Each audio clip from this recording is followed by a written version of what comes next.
Hey there, Sovereigns, Monica Grace from Card Reading Queen. Today's video is going to be a quick one. It's a simple video about how to tell if you are the masculine twin soul or the feminine twin soul. This is a question that is often asked in the twin soul community. How do you know which one you are? A lot of us have been in masculine and feminine at different points in our lives. So I'm going to give you just a few easy tips to know once and for all whether you are the masculine twin soul or the feminine twin soul.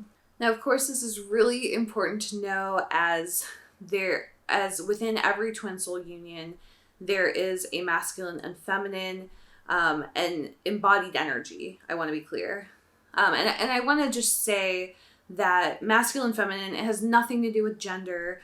So you can be any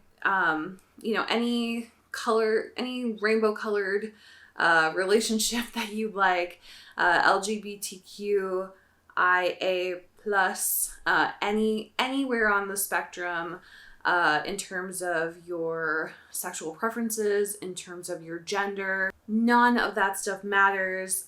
What matters is who your twin soul is, and then which of you embodies the masculine more easily and which of you embodies the feminine. So my first tip on trying to figure out whether you're the masculine or feminine twin soul is to look at yourself and just reflect on which one your inner knowing is telling you that you are. So for me, for example, I am the feminine twin soul. But it took me a little bit of time to figure that out because in my past, I have been so masculine. I tend to be a very logical thinker. I like frameworks and structure. On the Myers-Briggs, I'm a thinker rather than a feeler. So there are lots of things in my past that have indicated to me that I might be the masculine. This is pretty common because we live in a patriarchal society. So for many feminines and many women in general as well, we are taught in some ways to be more in our masculine energy in order to achieve success.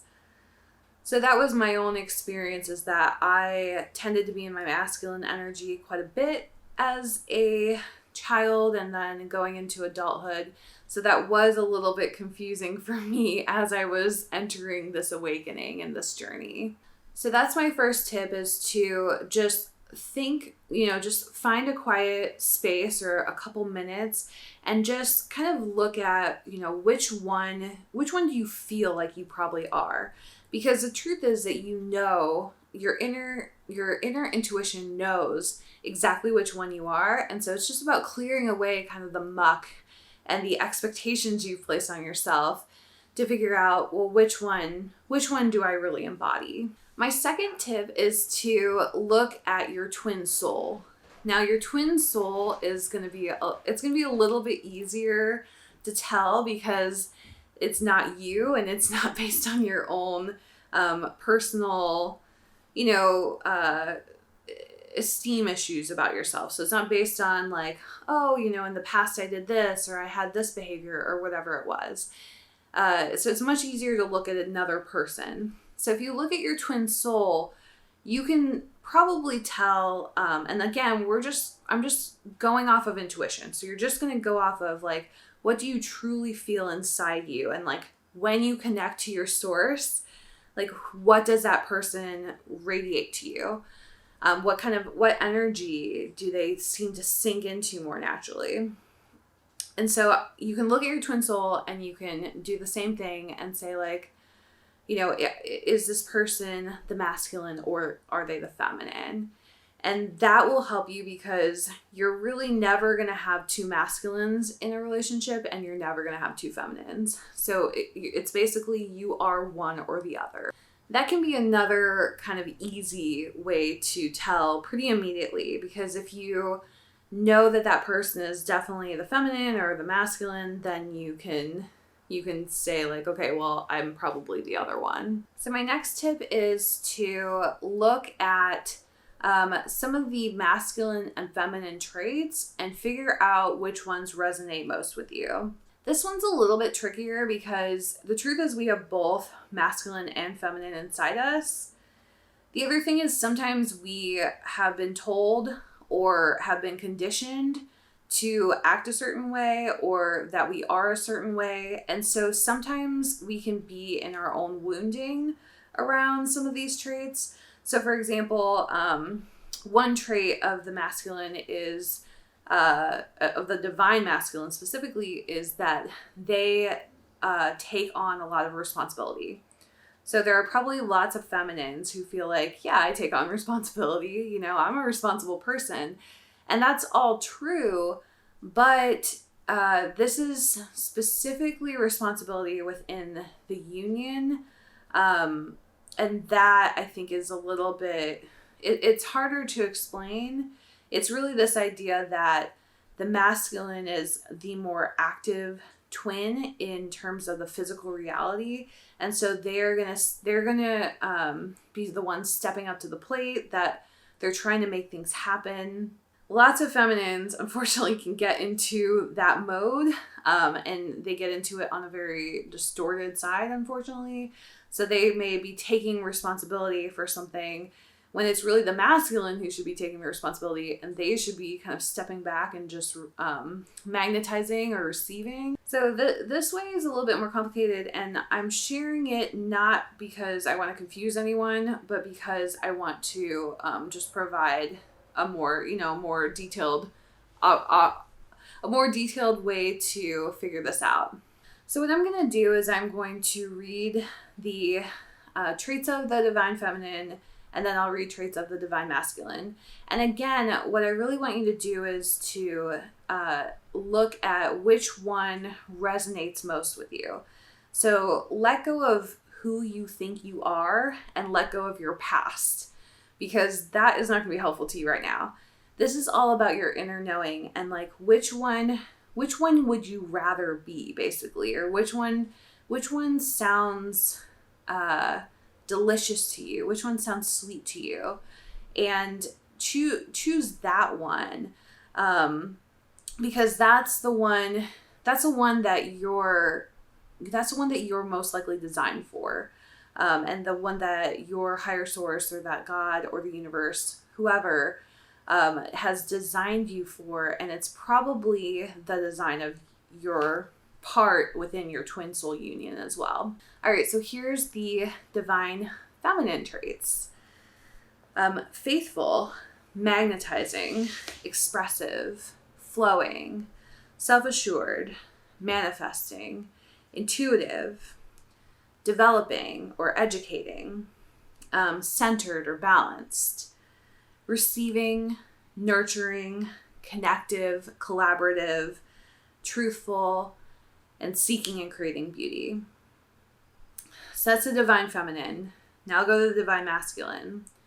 Steadfast, responsible, vulnerable, adventurous, courageous, solutions-oriented, logical, protective, grounded, present, giving, providing, action-oriented, leading, setting boundaries, and pursuant of life. So hopefully as I was reading those, you felt these two different energies when I was reading that. Think about that and think which one resonates with me more, which one sounds just juicier to me, like which one would I love to sink into and like really embody for myself. Now, whichever one that is, that's probably the one, it's probably the feminine or masculine piece that you are. So that should give you some information about that. And then the fourth and last way that I would personally try to determine which one I am is through looking at the distorted feminine and the distorted masculine. And by the way, before I get into that, I wanted to let you know that these are part of my inner union framework. So if you're interested in going deeper into any of these traits. So for example, if you decide like, yes, I am the divine masculine, and you're like, I want to learn how to step into and embody that divine masculine energy, and that's something you want to work on, then definitely check out my Inner Union Framework. You can go to cardreadingqueen.com/freebies. This is first of all, it's a huge body of work, so I just want to warn you, this is not something that you're gonna learn about in a day. It's a huge body of work. I'm currently writing a book on it to help explain it to people. I'm also working on a course for the Inner Union Framework. For now, I just have a cheat sheet on my website, cardreadingqueen.com/freebies. You can go look for it. This work is very deep, and there's so much interesting stuff to it regarding the feminine and the masculine. So definitely check that out if you're interested. So these two lists, similarly to the first two lists, these two lists come from that Inner Union Framework. And so this is the distorted masculine and the distorted feminine. And so what I want you to do with these two lists is, in this case, you can look at your past and see which one did I embody the most in my past from these lists.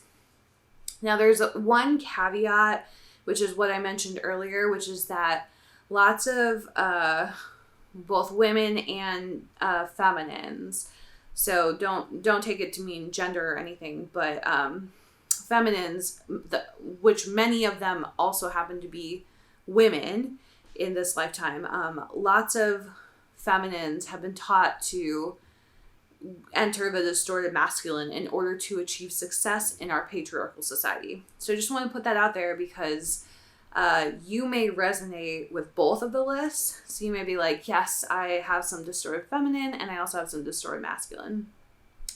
If that's the case, you are probably the feminine.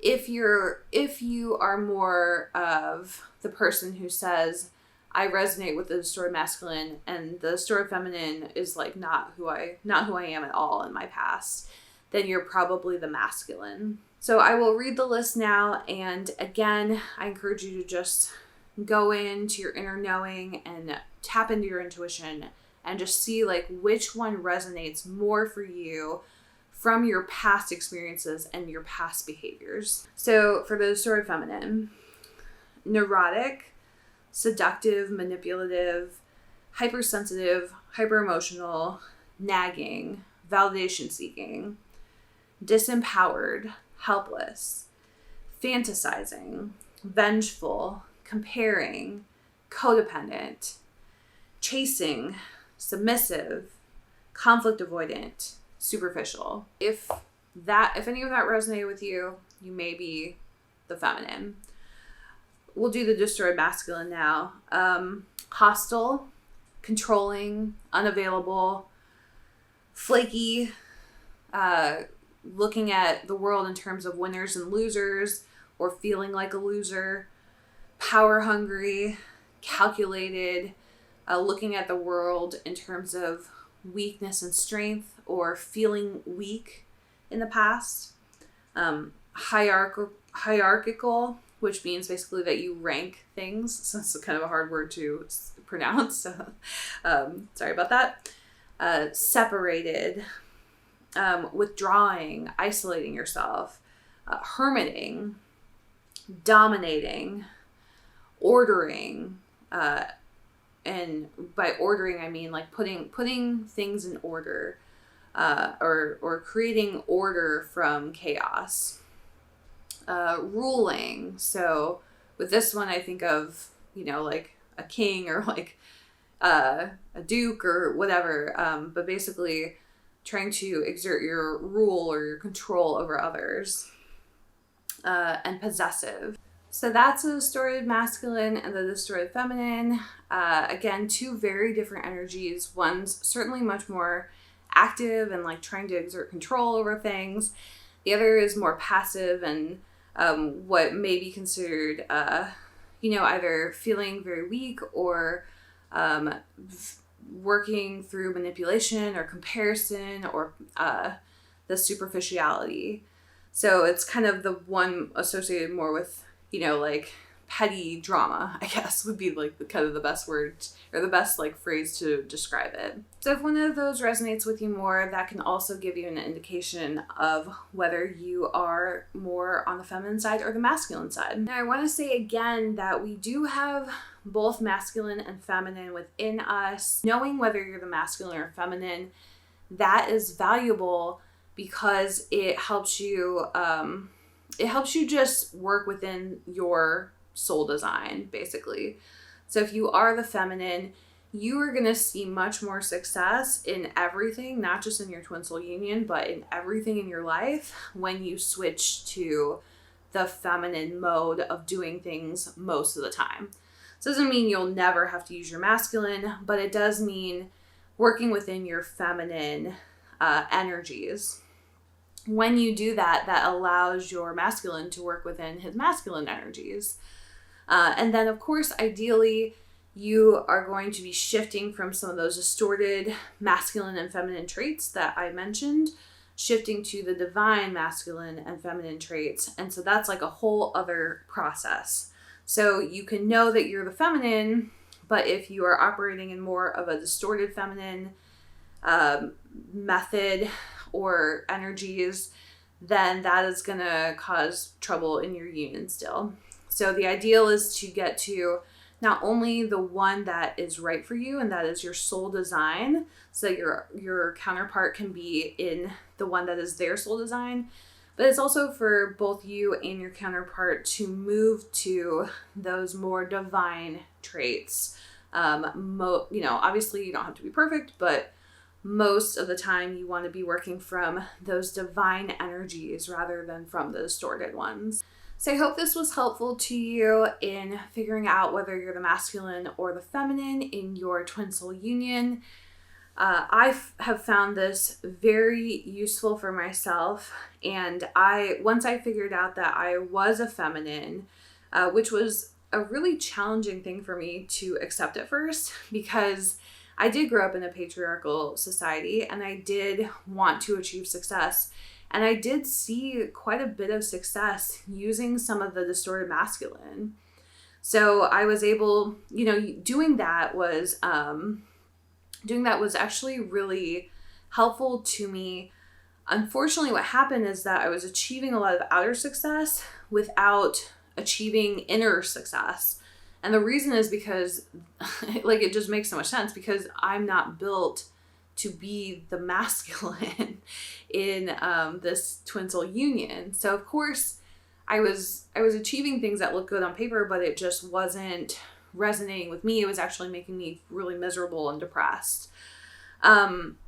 Once I switched to that feminine mode, and once I really accepted that I was the feminine, because the feminine is much more flowy and not as ordered and not as not necessarily the one who's driving the hard results and the hard successes. They're still contributing greatly to the success, but they're not necessarily getting results in what I'll call a distorted masculine or a patriarchal way. And that can be a little challenging for the feminines to accept. And for the feminines to really move out of that place of control and trying to create structure and so on. But once I moved out of that energy of the masculine, that I was able to really achieve both the inner success and the outer success. So I was achieving the outer success, and it was in areas that I really cared about and that made me feel really, really good. And I'll just give you an example. So some of the things I accomplished when I was in when I was in kind of my distorted masculine, is I was able to get into one of the top MBA schools in the country at age 22. So that was a big one. I was able to buy a condo at age 23, a condo in Chicago at age 23, based off of my earnings as an entry-level software engineer.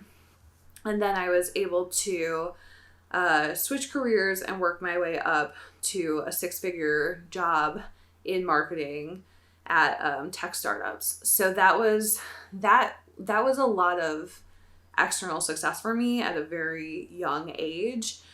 But when I finally let a lot of that go, and when I finally stepped into my feminine, I was able to see that like none of that actually mattered to me. And the things that do matter to me, certainly creating beauty and being an artist. So I'm definitely just much more of an artist. I also just really love to help people. So I still use some of my skill sets from before, but I'm using them to reach more people. I also found that I was more of an educator, and I really care about like nurturing people and like helping them through challenging issues. I also really care about my friendships and just really just trying to share love with people. That type of stuff is very important to me, and I've seen myself able to achieve success, and it doesn't look the same on the outside, but I'm actually achieving much more success by just being true to myself. So I just wanted to share that. And that's my personal experience, but it could resonate with some of you who are trying to figure this out, which one you are. If you're interested in the Inner Union Framework, definitely check out cardreadingqueen.com/freebies. And then also just be alert to this channel and get on my email list, that sort of thing, so that you know when the book and the course come out. Thank you so much for watching. Have a beautiful and blessed day.